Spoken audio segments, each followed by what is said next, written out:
Tan Tan Sri Guru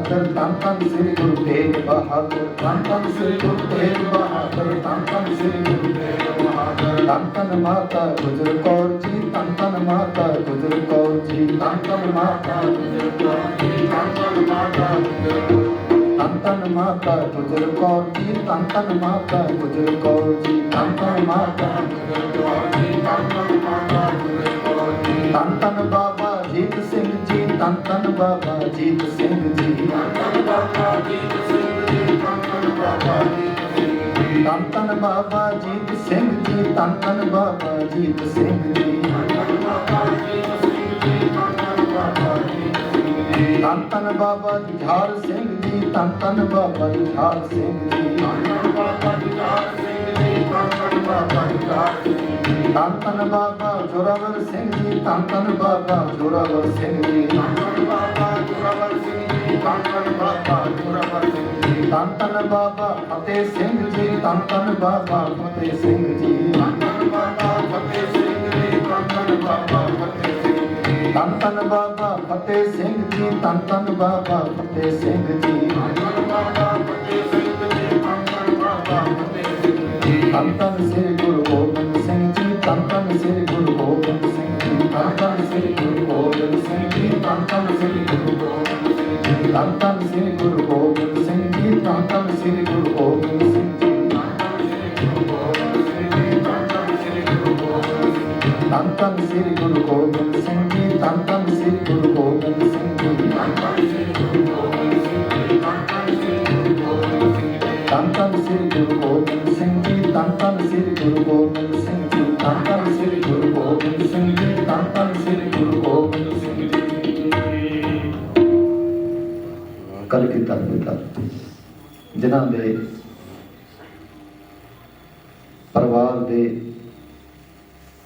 6 member कौम दे उत्तों वतन दे उत्तों कुर्बान होए। मैं तो इत्थों तक मनदा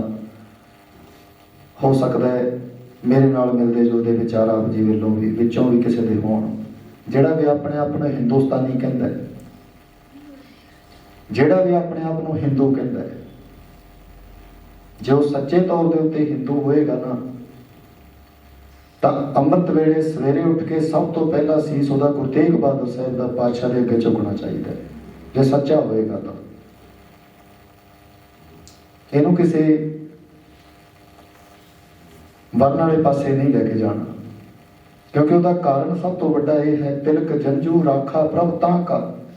तिलक ते जंजू बचे गुरु तेग बहादुर साहिब पातशाह करके है, नहीं तो फिर इस देश का चेहरा कुछ होर होना सी। हिंदुस्तान इस देश का नाम नहीं होना सी। ये सच्चाई है। हो सकता है इतिहास के पन्नियां नूं कईयां ने पढ़िया होवे तां ये कहा जाता है कि औरंगजेब ने इस देश का नाम भी सोचा सी। हो सकता है आपने पढ़िया होवे, उन्हें पता इस देश का नाम की रखना सी। जिस दिन उन्हें जंजू उतार के सारिਆਂ ਨੂੰ मुसलमान बनने वास्ते कहा सी ना तो उन्हें कहा सी मैं इस देश का नाम मुगलिस्तान बनावांगा। मुगलिस्तान, हिंदुस्तान नहीं। ये हिंदुस्तान है ना, इन्हों मैं मुगलिस्तान बना देना। पर तो गुरु तेग बहादुर साहिब पातशाह महाराज की कृपा हुई, उन्होंने ऐसी बांह फड़ी कि मुड़ के छड्डी नहीं। उस तो उपरंत 9 साल की उम्र में अपने पिता को तोड़न वाले धन गुरु गोबिंद सिंह पातशाह जी 9 साल के सी ना उदों। तो मैं तो हैरान होना, मैं कई बार सोचता हूँ बैठ के गुरु नानक साहिब पातशाह महाराज के दर्शन करने वाली जी बीबी है ना माई दौलता, ये भी मुस्लिम औरत सी। इतिहास पढ़ के देखो, मुस्लिम सी। गुरु गोबिंद सिंह